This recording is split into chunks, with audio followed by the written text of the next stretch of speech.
It's college graduation season, and today we are joined by one impressive graduate. Just made history at the University of Southern California. That's right. She is USC's first black valedictorian in the university's 140-year history. So please, everyone, welcome Tianna Shaw-Wakeman to GMA3. Tianna, congratulations to you. And as I ask you what it was like when you found out officially that you were going to be valedictorian, I heard you were shocked. You were really shocked. You had no idea it was going to be you? I was floored, completely shocked. Well, first, thank you so much for having me. And yes, I was completely surprised. I think my freshman year, I had a hard time adjusting to the academic rigor of USC. So if you'd asked me 4.5 years ago if I would have been selected, I definitely would have said no. But thinking about my parents and all the sacrifices they made and thinking about just the 4.5 years that I had, I was excited and so happy once it kind of settled in. You talk about adjusting to the academic rigors. It was kind of a shell shock as well. You were born in Texas, spent some time in South Carolina, if I think I have it right, but you're essentially from Nashville, Tennessee. And the first time you set foot on that campus was for freshman orientation at USC. You were a fish out of water in a lot of ways, and it's a campus that the black population is 5.5% African American. What was that real? It's one thing, academic rigors, but the rest of that, how difficult was it to make that kind of adjustment?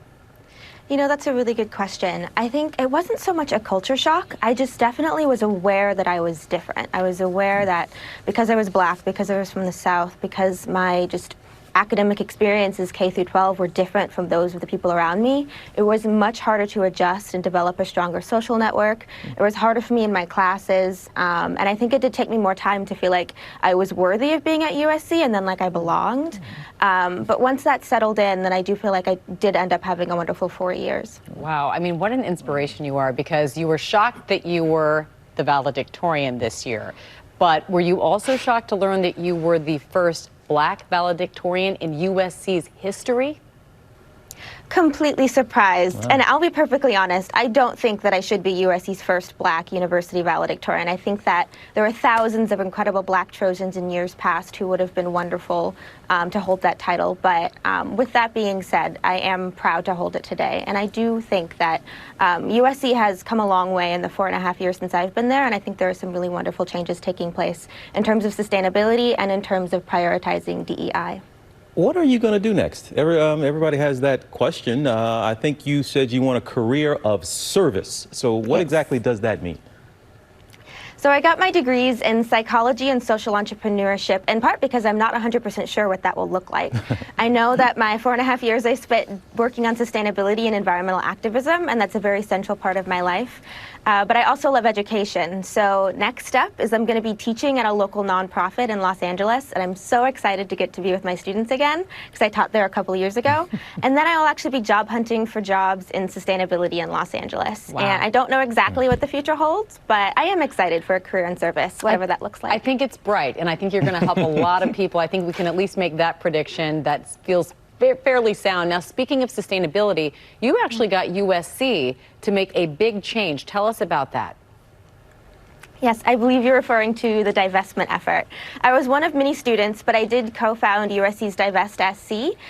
We started that in December of 2019, though there were students who were pushing forward at about 10 years ago. We spent over a year working on the initiative, and in February, USC announced that they are going to liquidate and freeze investments in fossil fuels. And it was a huge win for students, faculty, staff, and the community in LA at large, I think. Oh my God. Tianna, we have to admit, as you've been talking, we just looked over at each other and just mouthed to each other, she's awesome. You are just a delight, and congratulations. And we know your future is bright, but you've accomplished so much already. And it's just, you're just a wonderful, wonderful young woman. Thank you so much for spending some time here with us. And we expect to see you down the road, okay? Thank you so much for having me. Yeah, congratulations again. All right. I mean, please, more of her in the world, right? Please. It'd be a much better place to live.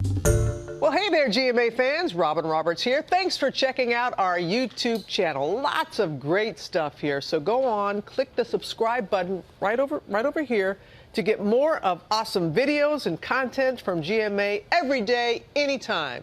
We thank you for watching, and we'll see you in the morning on GMA.